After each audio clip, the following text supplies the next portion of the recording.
a very important concept that I'm going to run you through today. Please like, subscribe my lecture and stay tuned to me with me through the end of the lecture. One very important concept that NTA loves, specifically for NEET, is the formation of the seed habit. I know all of you are very confused about this. How did the amphibious plants come on land? And what were the prerequisites that were required for amphibious plants to come on land? That is what I'm going to run you through today. So I just listed down 3 important points, the concepts because of which seed habit developed. Now, in my last lecture in pteridophytes, we did discuss that pteridophytes have a precursor of the seed habit. After that came gymnosperms, which have completely naked seeds, but they do have seeds. In between, there were cycads, which were there, which were called pteridosperma, and they later vanished or became extinct. But they were the ones that actually were the connecting link between the amphibious plants and the complete land plants. There are a couple of things that you need to understand before we begin this. In case of in pteridophytes too, there are 2 different generations, which is sporophyte and a gametophyte. The sporophyte is the 2N generation and the gametophyte is the N or the haploid generation. Now, what happens is that some pteridophytes produce similar spores which are called homosporous, others produce dissimilar spores which are called heterosporous.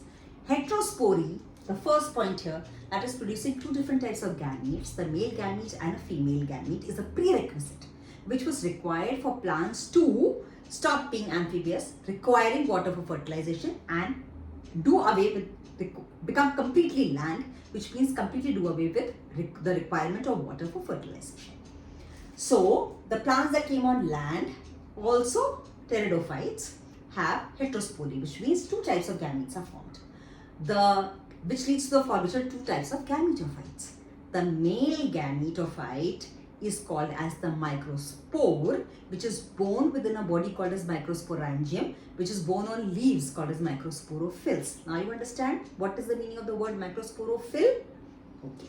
Similarly, the female gametophyte is born in megasporangium, and which is also loosely called as the egg spore or the ovum, egg nucleus, is born in the megasporangium. Megasporangium later becomes the ovule. So it is the megasporangium, ovule is the megasporangium in case of the female gametophyte. One of the cells of the megasporangium forms the megaspore mother cell. The megaspore mother cell undergoes meiosis and forms 4 cells. Out of these 4 cells, 1 remains, the other 3 degenerate. The 1 cell that remains undergoes now again divides and forms the egg or the egg nucleus or the ovum. Okay. This megasporangium, which is called as the ovule, is born inside the megasporophyll, which is the part of the female gametophyte. Second main habit, which the pteridophytes did away with. To remember, go back to pteridophytes, the female gametophyte separates itself because it requires, in case of homosporous plants, the female gametophyte separates and starts swimming in water, and the male gametophyte needs water for fertilization. In heterospory, the female gametophyte is retained inside the female gametophyte, which is retained on the parent plant body. So the parent plant body may be a sporophyte. Now, you've all studied angiosperms. So the flower is born on the female plant body. Why is that so? Because the flower contains the gynosium, which is the stigma, style and ovary, which is retained on the female plant body. The male or the microspore travels to the female gametophyte. It germinates on the mouth of the female gametophyte. So the pollen grain falls upon the stamen, falls upon the stigma, germinates, and that after germination it develops a tube which is called as the pollen tube. Remember these words. Now this germination of the pollen grain or microspore, the microspore is still part of the sporophyte generation, which is the parental generation. It's not a gametophyte. After germination, it gives rise to pollen tube, which reaches the egg nucleus. And this is the development of the male gametophyte.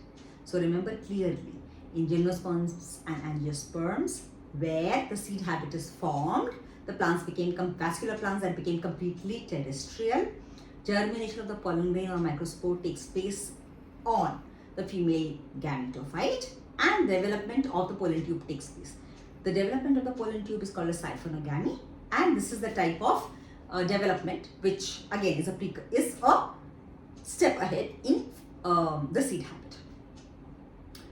Now, the third point is formation of zygote or formation of the embryo, which is again part of the next generation, which is a sporophyte, takes place within the female gametophyte. So, what is the part of the female gametophyte that remains behind? The ovule is still part of the female gametophyte. Some part of the nucellus, which is also part, okay, the ovule eats into the ovule or the megasporangium eats into the sporophyte and eats up some part of it. So when a seed is formed, technically, when a zygote is formed, the zygote gets converted into the embryo, and the embryo, after a little development, arrests its development and becomes dormant. It arrests its development and becomes dormant. Now this dormancy is broken in seeds when the seeds get disseminated, or as and when the seeds for perpetuation of the races, that is when the seed dormancy is broken.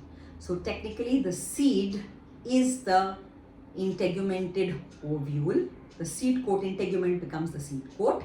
In some parts the nucellus is retained and the little embryo inside is the sporophyte generation. Some part of the gametophyte, which is N, is also retained inside the seed.